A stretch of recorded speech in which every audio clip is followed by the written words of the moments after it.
ইবাদত হচ্ছে আলাদা জিনিস, মহব্বত হচ্ছে আলাদা জিনিস। আল্লাহ তাবারাক ওয়া তাআলাকে আমরা মহব্বত করি, পিতা মাতাকেও মহব্বত করি। আল্লাহ তাবারাক ওয়া তাআলাকে আমরা সম্মান করি, পিতা মাতারও সম্মান করি। কিন্তু পৃথিবীর মুসলমান আল্লাহ তাবারাক ওয়া তাআলার আমরা যে ইবাদত করি, পৃথিবীর কোনো ব্যক্তি, কোনো গাছ গাছালি, কোনো পাহাড় পর্বত, নদী নালা, পৃথিবীর যে কোনো জিনিস হোক না কেন, কোনো জিনিস ইবাদতের যোগ্য নয় একমাত্র আল্লাহ ব্যতীত। জোরে বল সুবহানাল্লাহ। তো আমরা মুসলমান মহব্বত তো করি, কারণ কোন ব্যক্তি যদি রসুলকে মহব্বত না করে ঈমানদার হবে না, সাহাবীকে মহব্বত না করে মুসলমান হবে না, আহলে বাইতকে মহব্বত না করে মুসলমান হবে না। তো মহব্বত সবাইকে করা যায়, কিন্তু ইবাদত একমাত্র আল্লাহর হয়। জোরে বলতে হবে সুবহানাল্লাহ। এই জন্য পৃথিবীর মুসলমান বর্তমান জামানাতে অনেক ক্যাটাগরির লোক বেরিয়েছে। এরা মহব্বতকেও ইবাদতের নাম দিয়েছে, সম্মানকেও ইবাদতের নাম দিয়েছে। তবে মনে রাখবেন পৃথিবীর মুসলমান, যদি কোনো ব্যক্তি কোন সম্মানিত ব্যক্তিকে মহব্বত করে বা সম্মানিত ব্যক্তির তাজিম করে, সম্মান করে, আর তার সম্মানকে ইবাদত বানিয়ে যদি কোনো ব্যক্তি তার প্রতি কুফরির ফতোয়া দেয়, বিদাতের ফতোয়া দেয়, শিরকের ফতোয়া দেয়, তাহলে সেই ব্যক্তির নিজের ঈমান ধ্বংস হয়ে যাবে।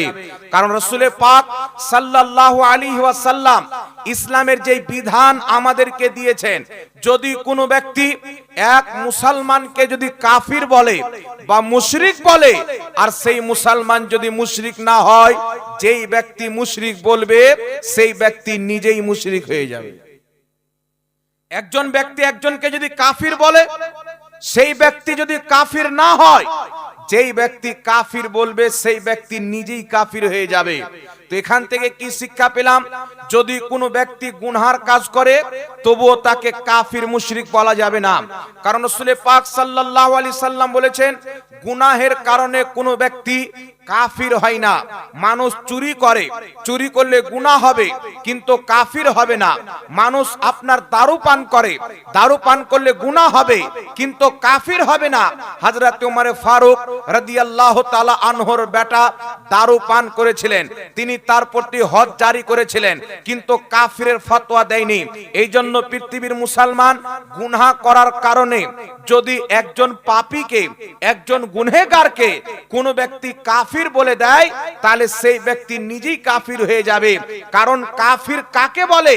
এমন কোন কুফরি যদি একজন ব্যক্তি করে বা কুফরি বাক্য বলে বা কুফরি আকীদা পোষণ করে, তখন সেই ব্যক্তি কাফির হবে। কাফির হওয়া মানে ইসলাম থেকে বেরিয়ে যাওয়া। কাফির হওয়া মানে ইসলাম থেকে বেরিয়ে যাওয়া, শিরিক করা মানে ইসলাম থেকে বেরিয়ে যাওয়া। কিন্তু পৃথিবীর মুসলমান বর্তমান জামানাতে সাধারণ পাবলিককে কিছু ইহুদি খ্রিস্টানদের দালালের পক্ষ থেকে শিরকের ভয় দেখানো হয়, কুফরির ভয় দেখানো হয়, বিদাতের ভয় দেখানো হয়। তারা ইবাদত তো দূরে থাক, কোন মুসলমান আল্লাহ ছাড়া কারোর ইবাদত করতে পারে না। কিন্তু পৃথিবীর মুসলমান, একজন মুসলমান যদি থাকে, রাসূল করিম সাল্লাল্লাহু আলাইহি সাল্লামকে নিজের জান চাইতে বেশি সম্মান করবে, সাহাবায়ে কেরামকে প্রাণ দিয়ে সম্মান করবে, আহলে বাইতকে কলিজার চাইতে বেশি ভালোবাসবে। তো নবীর সম্মান করার কারণে, নবীকে মহব্বত করার কারণে যদি কোনো ব্যক্তি শিরকের ফতোয়া দেয়, বিদআতের ফতোয়া দেয়, সেই ব্যক্তি নিজেই বেঈমান হবে, নবীর তাজিম করনে वाला জান্নাতি হয়ে যাবে। আর একটু জোরে হবে না সুবহানাল্লাহ? তো সম্মান হলো আলাদা জিনিস, ইবাদত হলো আলাদা জিনিস। ইবাদত আলাদা জিনিস, সম্মান হচ্ছে আলাদা জিনিস। এই জন্য পৃথিবীর মুসলমান একটু লক্ষ্য করে শুনেন, আমরা আহলে সুন্নাত ওয়াল জামাত কিছু লোক বলতে চাই শুধু আল্লাহ আল্লাহ আল্লাহ আল্লাহ, বলে কিনা? কিছু লোক বলতে চায় শুধু আল্লাহকে মানো, কিছু লোক বলতে চায় আল্লাহ আল্লাহর নবী যথেষ্ট। এই পৃথিবীর মুসলমান কেউ আল্লাহ পাকের তাওহীদ বয়ান করতে গিয়ে রাসূল পাকের অপমান করে, কেউ রাসূল পাকের রিসালাত বয়ান করতে গিয়ে আপনার সাহাবায়ে কেরামের অপমান করে দেয়। কিন্তু আলহামদুলিল্লাহ এই পৃথিবীর মাটিতে নবী মুস্তাফার যুগ থেকে নিয়ে আজ পর্যন্ত একটি দল হক পথে আছে, যেই দলের নাম আহলে সুন্নাত ওয়াল জামাত।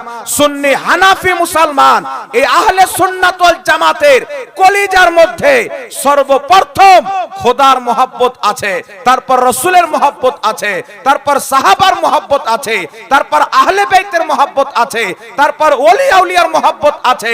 আমরা মুনাফিক নয় যে একজনকে মানবো আর একজনকে মানবো না। আমরা সুন্নি মুসলমান, আল্লাহ আল্লাহর রাসূলকে মানি, আল্লাহ রাসূল যাদেরকে মানতে বলেছেন তাদেরকেও মানি।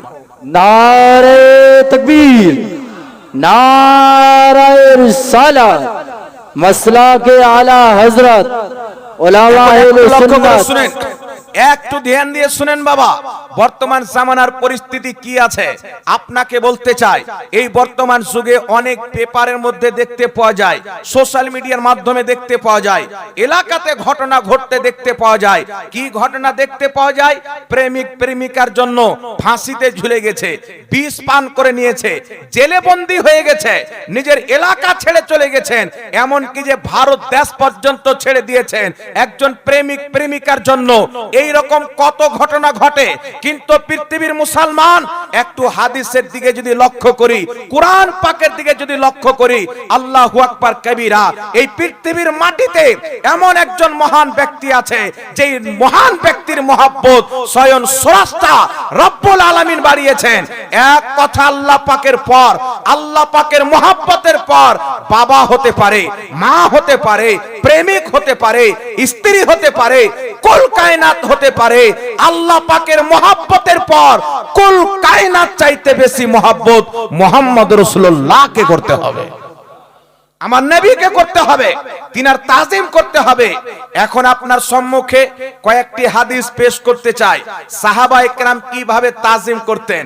বর্তমান জামানায় একজন দাড়ি টুপিওয়ালা মৌলবীর প্রতি ফরজ কি?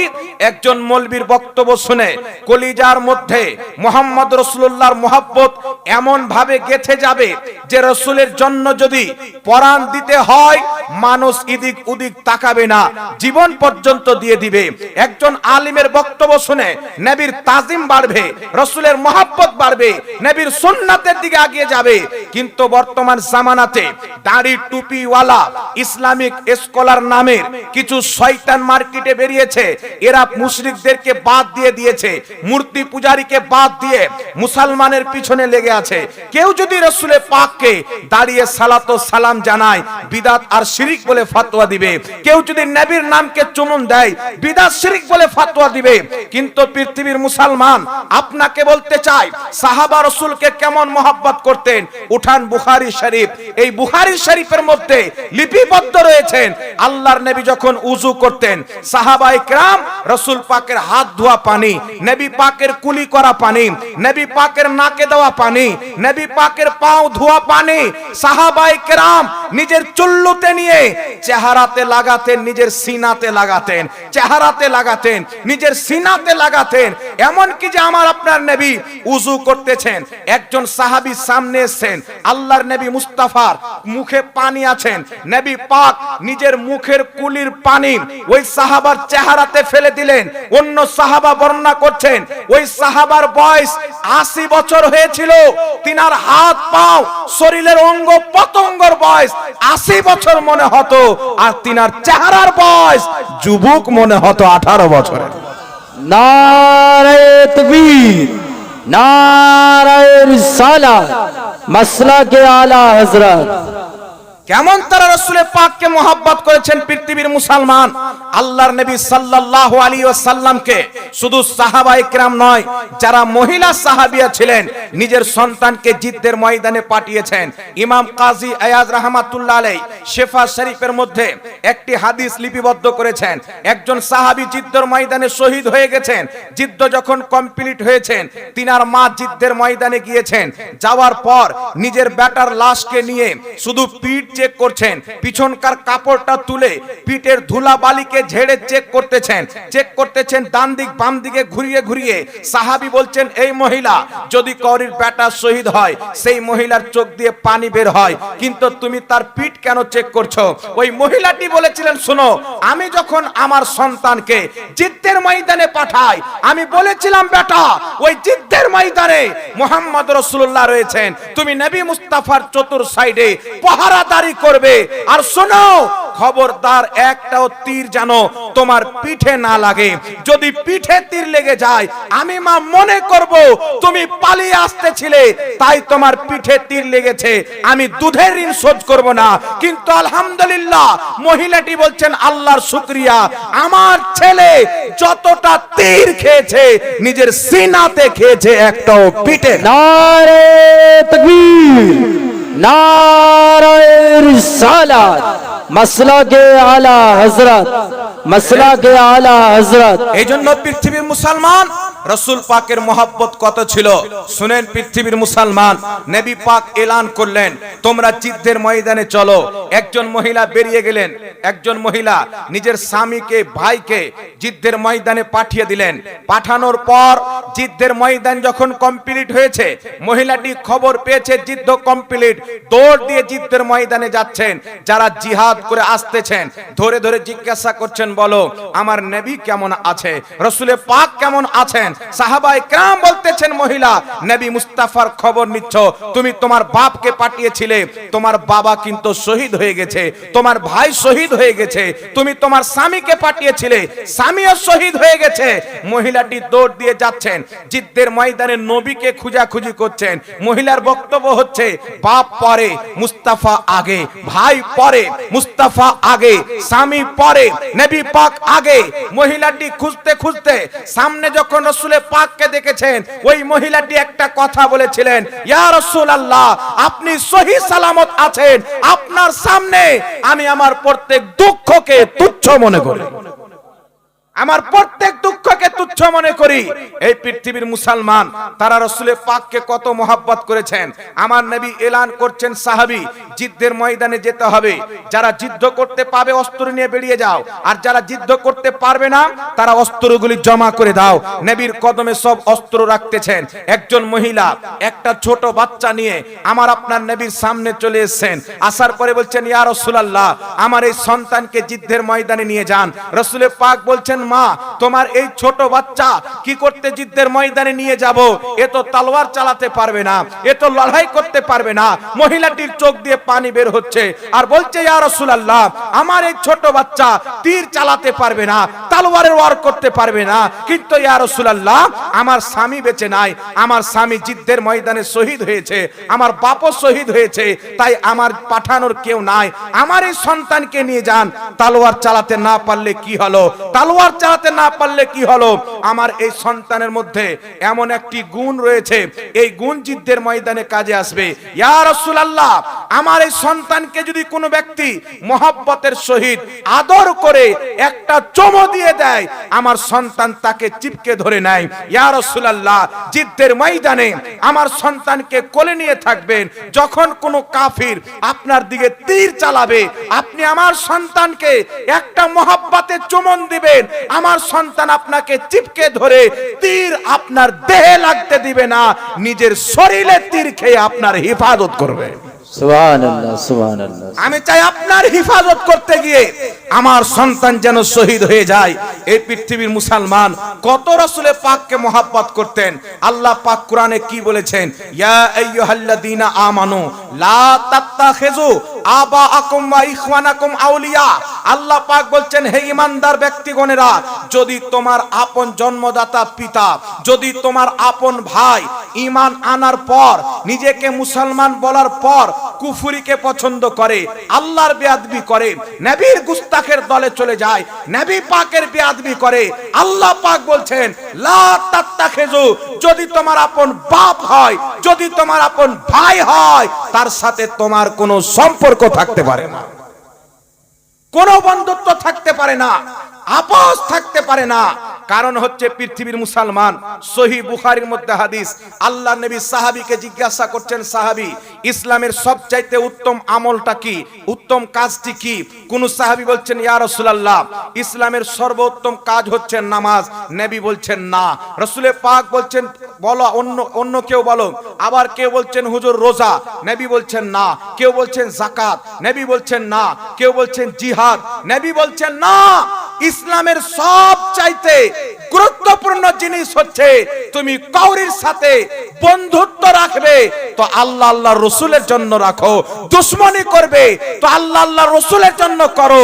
যদি কোনো ব্যক্তির অন্তরে নবীর চুল পরিমাণে বিদ্বেষ থাকে তাকে দুশমন মনে করতে হবে, আর যদি নবীকে মহব্বত করনেওয়ালা রাস্তার চামার থাকে তাকে নিজের বন্ধু মনে করতে হবে। নারে তাকবীর, নারে রিসালাত, মাসলাকে আলা হযরত। এই জন্য পৃথিবীর মুসলমান সাহাবায়ে কেরাম রাসূল পাকের ওযু করা পানি, চোখে দেওয়া পানি, সহিহ মুসলিমের মধ্যে হাদিস, নবী পাকের ঘাম মোবারককে সাহাবা আতর হিসাবে দেহে কাপড়ে ব্যবহার করতেন। এই পৃথিবীর মুসলমান এইগুলি দেখে মুনাফিকরা হাসতো, মুহাম্মদ তো আমাদের মতনই মানুষ, ছি ছি তার কুলি করা পানি লাগাচ্ছে, তার ঘামকে আপনার খুশবু হিসাবে লাগাচ্ছে, তার চেহারা ধোয়া পানি লিখছে, তার পায়ে ধোয়া পানি চোখে লাগাচ্ছে, মুখে লাগাচ্ছে, মুহাম্মাদের মাননেওয়ালা পাগল হয়েছে। সাহাবার একটাই জবাব ছিল, হ্যাঁ আমরা পাগল হয়েছে, তো দুনিয়াদারের মহব্বতে নয়, মুহাম্মদ রাসূলুল্লাহর মহব্বতে পাগল হয়েছে। তোমরা জ্বলতে জ্বলতে মুনাফিক হয়ে জাহান্নামে যাবে, আমরা সাহাবী মুস্তাফার আদব করতে করতে জান্নাতে যাব। সুবহানাল্লাহ, জোরে হবে না সুবহানাল্লাহ? আমার আপনার নবী যখন থুতু মুবারক ফেলতেন, এইভাবে টেনে যখন কাঁচ ফেলতেন, সাহাবা দুই হাত পেতে নিয়ে নিজের চেহারাতে লাগাতেন, বুকে লাগাতেন। এখন নবীর জন্য কেউ যদি দাঁড়িয়ে যায়, মোল্লার পেটে ব্যথা হয় না? বলেন। আর কিছু লোক আছে, যদি কোনো টুপিওয়ালা শয়তান, দাড়িওয়ালা শয়তান, এরা বলে দিবে নবীকে দাঁড়িয়ে সালাম দেওয়া বিদাত, এরা মনে করছে বাপ রে এতদিন বিদাত করলাম। এই পৃথিবীর মুসলমান, নবী মুস্তাফার মহব্বতে দাঁড়ানো বিদাত কিয়ামতের সকাল পর্যন্ত কেউ প্রমাণ করতে পারবে না। কারণ এই নবীর মহব্বতে সাহাবা দাঁড়িয়েছেন, এই নবীর মহব্বতে ফাতেমা দাঁড়িয়েছেন, এই নবীর মহব্বতে আবু বকর আলী দাঁড়িয়েছেন। তাই আমরা আহলে সুন্নাত ওয়াল জামাত যেমন ভাবে সাহাবায়ে কেরাম নবীকে দেখে মহব্বত করেছেন, আমরা না দেখে মহব্বত করার চেষ্টা করি। এখন আপনার সম্মুখে কয়েকটি রেফারেন্স পেশ করছি, শুনেন। এই যে আদব, আমার আপনার নবী কি শিক্ষা দিয়েছিলেন? আদব। আল্লাহ বলছেন ওয়াতু আযজিরুহু ওয়াতু আক্কিরুহু, তোমরা আমার নবীর খুব ইজ্জত করো, খুব তাজিম করো। এই সুবহানাল্লাহ হবে না? আল্লাহ বলছেন আমার নবীর খুব ইজ্জত করো, আমার নবীর খুব তাজিম করো। এই পৃথিবীর মুসলমান আপনাকে বলতে চাই, আপনি চাকরি পেয়েছেন, আপনি জীবন পেয়েছেন, জমিন পেয়েছেন, পিতা মাতাকে পেয়েছেন, সব পেয়েছেন। একটা মাস্টার সাহেবকে দেখলাম, ওনার চাকরি হয়েছিল জুন মাসের 7 তারিখে, বাড়ি তার মালদাতে। ফোন করে বলছেন হুজুর এই দিনে আমি চাকরি পেয়েছিলাম, তাই খুশিতে বাড়িতে একটু দোয়া খেরের ব্যবস্থা করেছি, মানুষকে খাওয়া দাওয়া করে দোয়া খের করবো, একটু আনন্দ প্রকাশ করবো, আল্লাহর শুকরিয়া আদায় করব। এই দিনে আল্লাহ আমাকে চাকরি দিয়েছিলেন। আমি আপনাকে বলতে চাই পৃথিবীর মুসলমান, একদিকে কাবাকে রাখেন, একদিকে আল্লাহর আরশকে রাখেন, একদিকে লৌহ কালামকে রাখেন, জিবরিল সহ প্রত্যেক ফেরেশতাকে একদিকে রাখেন। আল্লাহর ইজ্জতের কসম খেয়ে বলি, কুল কায়নাত, 7 তবক জমিন, 7 তবক আসমান, জান্নাত পর্যন্ত, আরশ কুরসি পর্যন্ত একদিকে রাখেন, আর মুহাম্মদ রাসূলুল্লাহর সম্মান একদিকে রাখেন। মুস্তাফার ইজ্জতের সমতুল্য কুল কায়নাতের ইজ্জত হতে পারে না। নারে তাকবীর, নারে রিসালাত, মাসলাকে আলা হযরত। আজ মানুষের মধ্যে চিরকাল থেকে রাসূল পাকের একটি আলাদা স্থান যে মানুষের অন্তরে আছে, এই স্থানকে মিটানোর জন্য সিম্পল একজন রাসূলকে মানুষ বানিয়ে দিতে চায়। নবী মুস্তাফাকে সাধারণ মানুষ বানিয়ে মানুষের সামনে উপস্থাপন করা হয়। ফান্ডিং আমেরিকা থেকে আসে, ফান্ডিং ফিলিস্তিন থেকে আসে। এই পৃথিবীর মুসলমান, আমি আপনাকে বলতে চাই, রাসূল করিম সাল্লাল্লাহু আলাইহি ওয়াসাল্লামের আজ তারা সম্মানকে নষ্ট করতে চায়, ইজ্জতের প্রতি হামলা করে। কিন্তু এদের পূর্বের বাপ দাদারা নবী মুস্তাফার খানদানকে হত্যা করেছে, রাসূল পাকের ঘরানাকে হত্যা করেছে। ইমামে হুসেন রাদিয়াল্লাহু তাআলা আনহু কে ছিলেন? আল্লাহর কোরআনকে জিজ্ঞাসা করেন হুসেনকে মানবো কিনা। আল্লাহ কোরআন পাকে বলেছেন, কুল লা আসআলুকুম আলাইহি আজরান ইল্লাল মাওয়াদ্দাতা ফিল কুরবা। আল্লাহ পাক বলছেন, হে নবী তুমি বিশ্ববাসীকে বলে দাও আমি তোমাদের কাছে কিছুই চাই না, বদলা কিছুই চাই না। আমি নবী মুস্তাফার কারণে আল্লাহর কোরআন পেয়েছো, বদলা চাই না। আমি নবী মুস্তাফার কারণে নামাজ রোজা পেয়েছো, আমি বদলা চাই না। এক আল্লাহর ঠিকানা পেয়েছো। মনে করো তোমাদের পূর্বপুরুষ জামানায় জাহিলিয়াতে পাথরের পূজা করত, মূর্তির পূজা করত, চন্দ্রের পূজা করত, সূর্যের পূজা করত। আমি নবী মুস্তাফা দুনিয়ার পূজা থেকে তোমাদেরকে রক্ষা করে তোমাদের খালিক আল্লাহর পূজারি বানিয়েছে, এক আল্লাহর ঠিকানা দিয়েছি, এত কিছু আমি দিয়েছি, এর বদলা আমি কিছু চাই না। মনে করো জিদ্দর ময়দানে আমি মুস্তাফার দান্দানে মুবারক শহীদ করিয়ে রক্ত বের করা হয়েছে, এর বদলা কিছু চাই না। তয়েফের মাটিতে আমাকে রক্তে রক্তিত করা হয়েছে, আমি তার বদলা চাই না। মক্কা ছেড়ে আমি মদিনা গিয়েছি, রাস্তাতে চলতে চলতে আমার পায়ে আঘাত পেয়েছি, আমি কত কষ্ট করে তোমাদের পর্যন্ত ইসলাম ঈমানকে পৌঁছে দিয়েছি, এর বদলা কিছুই চাই না। ইল্লাল মাওয়াদ্দাতা ফিল কুরবা, কিন্তু আমার আহলে বাইতের মহব্বত চাই। সুবহানাল্লাহ, জোরে হবে না সুবহানাল্লাহ? সুবহানাল্লাহ। এই আহলে বাইতের চর্চা ওয়াহাবির মুখে পাবেন না। এই আহলে বাইতের চর্চা ইয়াজিদি দেওবন্দির মুখে পাবেন না। কারণ এরা হুসেনের চর্চা করবে না, কারণ হুসেনের যদি চর্চা হয় তো ইয়াজিদের অটোমেটিক বুরাই হবে। আর তারা ইয়াজিদকে নিজের আব্বা মনে করে। কি মনে করে? ওই যে কারবালার ময়দানে ইয়াজিদের কোনো ভুল ছিল না, হুসেন কারবালায় গেল কেন যে শহীদ হলো, এই কথা কোনোদিন আপনারা শুনেছেন? এর পূর্বে কোনোদিন শুনেছেন? এই জামানাতে শুনছেন, পূর্বে কোনোদিন শুনেছেন? কিছু মৌলবি ইয়াজিদকে ডিফেন্ড করার জন্য ময়দানে নেমে পড়েছে। যে আমি আপনি যুগ যুগ থেকে যেটা ইয়াজিদের ব্যাপারে শুনে আসছি, ইয়াজিদ সে ছিল না। কে ছিল? উনি একজন ইসলামিক শাসন ছিল। আর কি বলছে? বলছে ইয়াজিদ বিন মুআবিয়া রাদিয়াল্লাহু তাআলা আনহু, মানে হযরতে মুআবিয়ার বেটা ইয়াজিদের প্রতি আল্লাহ রাজি আছে। বলে নাউজুবিল্লাহ। ইয়াজিদের নামের পর রাহমাতুল্লাহ আলাইহি বলা নাজায়েজ, ইয়াজিদের নামের পর রাদিয়াল্লাহু তাআলা আনহু বলা নাজায়েজ। কারণ ইয়াজিদের প্রতি আল্লাহ রাজি নয়, আল্লাহ রাজি হচ্ছে ইমামে হুসাইনের প্রতি। একটু জোরে হবে না সুবহানাল্লাহ? এই জন্য পৃথিবীর মুসলমান দেওবন্দীদের কিতাব পড়েন, ফাতাওয়া রশিদিয়া, আহলে হাদিসদের কিতাব পড়েন, এরা পরিষ্কার বলে দিয়েছে যে মুহররমুল হারামের মহিনাতে ইমামে হুসেন বা নবীর আহলে বাইতের নামের মাহফিল করে যদিও সহিহ সনদে ইমাম হুসেনের ফজিলত কারবালার ঘটনা বর্ণনা করা, তারা বলছেন নাজায়েজ এবং হারাম। কারণ কারবালার ঘটনা এই মুসলিম জাতি যত শুনবে ইয়াজিদের নোংরা মুখ তত প্রকাশ্য পাবে। এই কারবালার ঘটনা মুসলমান যত শুনবে, ইয়াজিদ যে চরিত্রহীন, ইয়াজিদ যে বেনামাজি, ইয়াজিদ যে জিনাখোর, ইয়াজিদ যে একজন পুতপথভ্রষ্ট, এই ইয়াজিদের মুখ পর্দা খুলে যাবে। আর ইয়াজিদকে বাঁচাতে তারা চায়, কিন্তু আলহামদুলিল্লাহ ইমামে হুসেনের মাননেওয়ালা কিয়ামতের সকাল পর্যন্ত মুসলমানকে বলবে, মুসলমান দুনিয়াতে অনেক কেউ মানুষকে হত্যা করেছে, কিন্তু ইয়াজিদ এত বড় জালিম ছিল যে নবী পাকের নামাসা, যেই নবীর ওসিলাতে উম্মত হাউজে কাউসার পেয়েছে, যেই নবীর ওসিলাতে উম্মত আবে জামজাম পেয়েছে, যেই নবীর ওসিলাতে আমরাকে আল্লাহ দানা পানি দান করেছেন, সেই হুসেনের জন্য ইয়াজিদ 3 দিন পর্যন্ত পানিও বন্ধ রেখেছে এবং খাবারও বন্ধ রেখেছে। সুবহানাল্লাহ। পানি পান করতে দেয়নি, খাবার খেতে দেয়নি। আমার আপনার নবী যখন মক্কার মাটিতে ছিলেন, বৃষ্টি যখন বন্ধ হয়ে গেল, পশু পাখি হালাক হয়ে যায়, বরবাদ হয়ে যায়। সাহাবী নবীর দরবারে গেলেন, মসজিদ আছেন, নবী পাক হুজুর বৃষ্টির জন্য মানুষ হালাক হচ্ছে, একটু দোয়া করে দেন। আমার নবী সবাইকে বললেন হাত তুলো, সবাই মিলে হাত তুললেন, বুখারীর হাদিস। দোয়া করলেন আল্লাহ নবী বৃষ্টির জন্য, বৃষ্টি আরম্ভ হয়ে গেল। বৃষ্টি ছুটে না ছুটে না, আবার সাহাবা গিয়ে বলছেন হুজুর মদিনা মক্কা সব ডুবছে, আপনি বৃষ্টির বন্ধ হওয়ার দোয়া করেন। আমার নবী বন্ধ হওয়ার দোয়া করলেন, বৃষ্টি বন্ধ হয়ে গেল।